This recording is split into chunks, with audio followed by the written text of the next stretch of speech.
ఆసిఫాబాద్ హస్తం పార్టీలో మరోసారి వర్గపోరు భగ్గుమంది. నియోజకవర్గ incharge Shyam Naik, DCC chief Vishwaprasad మధ్య ఆధిపత్య పోరు తారాస్థాయికి చేరుకుంది.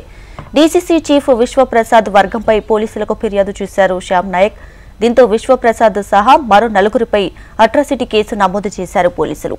అలాగే శ్యామ్ నాయక్ పై తీవ్ర స్థాయిలో విశ్వప్రసాద్ వర్గం మండిపడుతుంది. అటు శ్యామ్ నాయక్ తీరుపై మాజీ ఎమ్మెల్యే ఆత్రం సక్కు కూడా ఫైర్ అవుతున్నారు. నవంబర్ 2న జరిగిన కాంగ్రెస్ పార్టీ సమావేశంలో డీసీసీ అధ్యక్షుడు విశ్వప్రసాద్ వర్గం, నియోజకవర్గ ఇన్ఛార్జ్ శ్యామ్ నాయక్ వర్గం ఘర్షణకు దిగిన ఘటనలు అప్పట్లో జిల్లాల్లో సంచలనం సృష్టించాయి. ఈ గొడవలకు సంబంధించి ఇరు వర్గాల నాయకులు ఒకరిపై మరొకరు కేసులు పెట్టుకున్నారు. ఆ ఘటనలో జిల్లా అధ్యక్షుడు విశ్వప్రసాద్ పై నియోజకవర్గ ఇన్ఛార్జ్ శ్యామ్ నాయక్ ఫిర్యాదుపై అట్రాసిటీ కేసు నమోదు కావడం సంచలనం రేపింది. ఇదిలా ఉంటే ఇప్పుడు ఆసిఫాబాద్ పంచాయతీ హైదరాబాద్ కు చేరుకుంది. రాష్ట్ర అధిష్టానం దగ్గరే తేల్చుకుంటామంటూ ఇరు వర్గాల నేతలు హైదరాబాద్ లో మకం వేశారు. దీంతో ఉత్కంఠ నెలకొంది.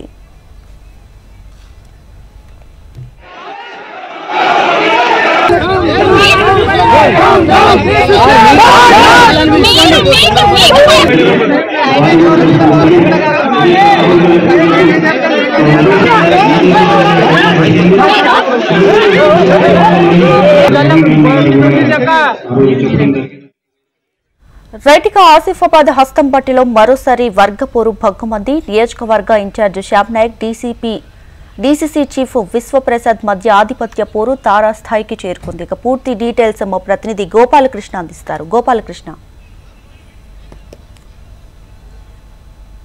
జరిగినటువంటి కులగణన సమన్వయ సమావేశంలో ఈ గొడవ పెద్దగా కనిపించింది. అక్కడ జరిగినటువంటి ఘటన ఆధారంగా మరొకసారి ఇప్పుడు ఫిర్యాదులు చేసుకుంటున్నారు. పరస్పరం రెండు వర్గాలుగా చేరిపోయినటువంటి కాంగ్రెస్ నాయకులు ఒకరిపై ఒకరు ఫిర్యాదు చేసుకున్నారు. నవంబర్ 2వ తారీఖున సమన్వయ సమావేశం ఏర్పాటు చేసుకోనున్నారు. ఆసిఫాబాద్ జిల్లా కేంద్రంలో జరిగినటువంటి ఈ కార్యక్రమంలో ఒకరిపై ఒకరు కుర్చీలు వేసుకొని ఒకరినొకరు తోచుకుంటూ వాగ్వాదం చేసుకున్నటువంటి పరిస్థితులు అప్పుడు కనిపించాయి. అప్పుడే శ్యామ్ నాయక్ వర్గం అంతా కూడా విశ్వప్రసాద్ వర్గంపై ఫిర్యాదులు చేశారు. ఇటు సైడ్ కూడా ఫిర్యాదులు రావడంతో రెండు ఫిర్యాదులను నమోదు చేసుకున్నటువంటి పోలీసులు రెండింటిపై కేసులు పెట్టారు. అయితే శ్యామ్ నాయక్ ఇచ్చినటువంటి ఫిర్యాదుతో అట్రాసిటీ కేసులు నమోదు చేయడంతో ఇప్పుడు మరొకసారి ఈ వివాదం మొదటికొచ్చింది.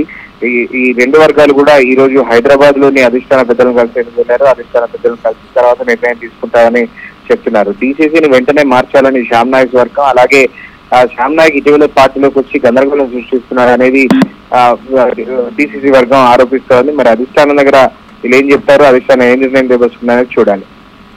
Right, thanks for the updates Gopalakrishna. Hey!